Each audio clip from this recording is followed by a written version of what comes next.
energizing your soul through the inspired Word of God. This is your daily devotional reading.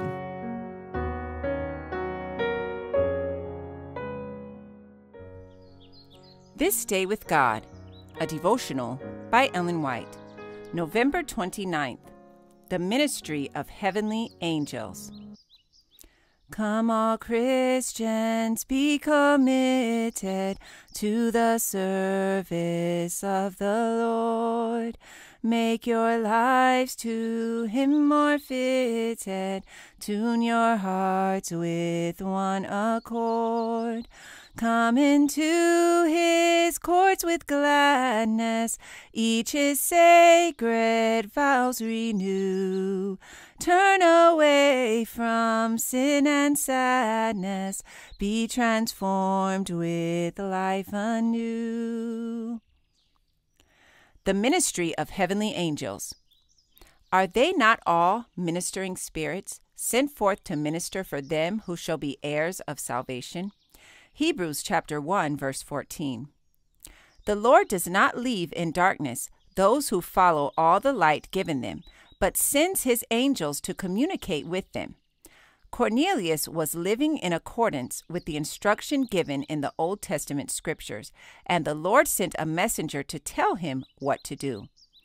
God could have given Cornelius all the instruction he needed by the angel, but this was not His plan.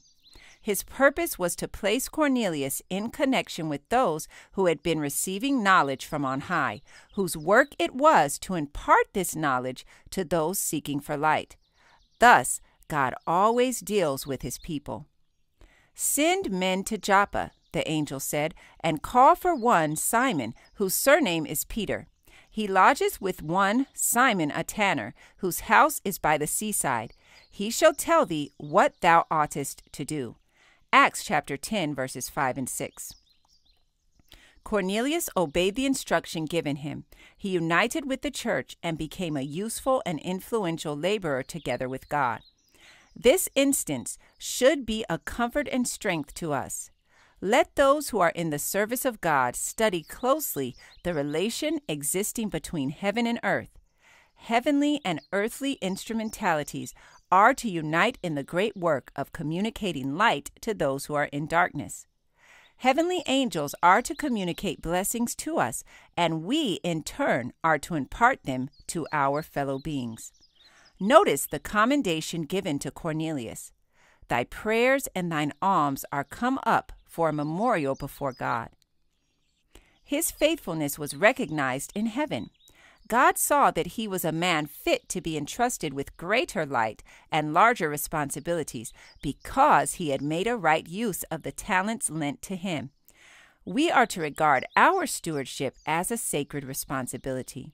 We are to trade diligently upon the talents entrusted to us.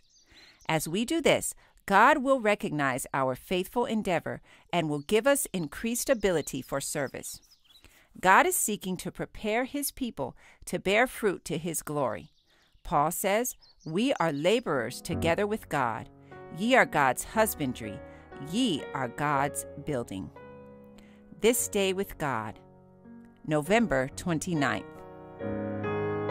I encourage you to be ye doers of the word and not hearers only. Thank you for listening, and be sure to join us tomorrow for your daily devotional reading.